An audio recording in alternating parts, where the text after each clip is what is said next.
माँ भारती को मेरा नमन, देश की मजबूत और मजबूर कौम किसान कौम को मेरा प्रणाम। देश की सुरक्षा हो चाहे देश को अन्न खिलाने का जिम्मा हो, किसान कौम या मजबूर कौम कहें, वो बखूबी उसे निभा रही होती है।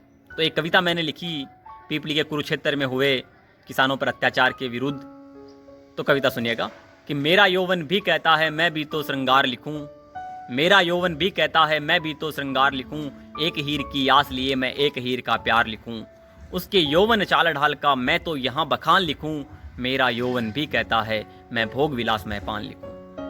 पर देखता हूँ जब मैं उन बच्चों को जिसने अब्बू भूख की खातिर खोए हैं, एक निवाले की खातिर कई रात नहीं वो सोए हैं। दोस्तों, किसानों को आत्महत्या करने की जरूरत क्या पड़ती है? मैं बता दूं आपको कि उनके भी परिवार की मजबूरियां होती हैं, उनके बच्चों की भी कुछ डिमांड होती हैं। वो भी अपने बच्चों को अच्छी स्कूलों में पढ़ाना चाहते हैं, अच्छी शिक्षा दिलाना चाहते हैं, वो भी अपने बच्चों का कैरियर बनाना चाहते हैं। कुछ बच्चों को नए कपड़े दिला नहीं पाते हैं। जब उनकी किसान की फसल पककर तैयार होती है तो उसके वाजिब दाम नहीं मिलते हैं और वो कर्जे तले दबते जाते हैं, तो उनको आत्महत्या करनी पड़ती है। तो कविता सुनिएगा कि देखता हूँ जब मैं उन बच्चों को जिसने अब्बू भूख की खातिर खोए हैं, एक निवाले की खातिर कई रात नहीं वो सोए हैं। अब्बू कहे गए थे बेटा घर में जल्दी आऊँगा, तेरी खातिर गोली बिस्किट नए कपड़े लाऊंगा। उन बच्चों की आस सी छूटी, अब वो कैसे जी पाएंगे, अब वह नाली का जूठा भोजन ही खा पाएंगे। और आत्महत्या की चिता पर झूला जब किसान था, तब प्रशासन कह जाता है ना कोई ऐसा इंसान था। दोस्तों, कोलकाता के पास एक रात में 27 किसान आत्महत्या करते हैं और हमारे प्रशासन का कोई जिम्मेदार आदमी वहां नहीं पहुंचता है। ये काम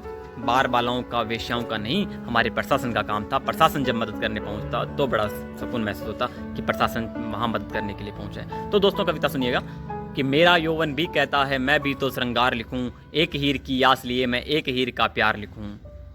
पर देखता हूं जब मैं भट्टों पर नन्ही नन्ही बिलकती भूख, जिनकी माँ की छातियों में नहीं बचा है कोई दूध। दोस्तों, पिछले 5 सालों की बात करूं तो 50,000 से ज़्यादा किसानों ने आत्महत्याएं करी हैं। प्रति वर्ष 10,000 से ज़्यादा किसान आत्महत्याएं करते हैं। 2014 में 11,000 किसानों ने आत्महत्याएं करी, 15 में 12,000, तो ये आंकड़ा ऐसे ही बढ़ता गया, 50,000, 55,000 पर पहुंच गया। तो ऐसे जब हमारे किसान आत्महत्याएं करते हैं, प्रतिदिन 35 किसान आत्महत्याएं करते हैं और किसी न्यूज़ चैनल में, किसी सरकारी सिस्टम से ये कोई बयान नहीं आता है, कोई मुद्दा नहीं बनता है कि किसान आत्महत्याएं करते हैं, तो दर्द महसूस होता है। तो कविता सुनिएगा कि देखता हूँ जब मैं भट्टों पर नन्ही नन्ही बिलकती भूख, जिनकी माँ की छातियों में नहीं बचा है कोई दूध, ना तन पर कोई कपड़ा है ना बदन में कोई निवाला है, बच्चा दूध को रोता है और सामने वहीं सिवाला है। ये भारत विकास है, इसमें मैं कैसे जी पाऊंगा, भूखे की खातिर ना रोटी गऊ को कैसे खिलाऊंगा। आपको लगता होगा कि ये विषय फिजूल है, पर इंसानियत पर लिखना ही मेरा तो उसूल है। इस दर्द में प्रेम रस कहाँ से लाऊंगा, इस दर्द के आलम में श्रृंगार नहीं गा पाऊंगा।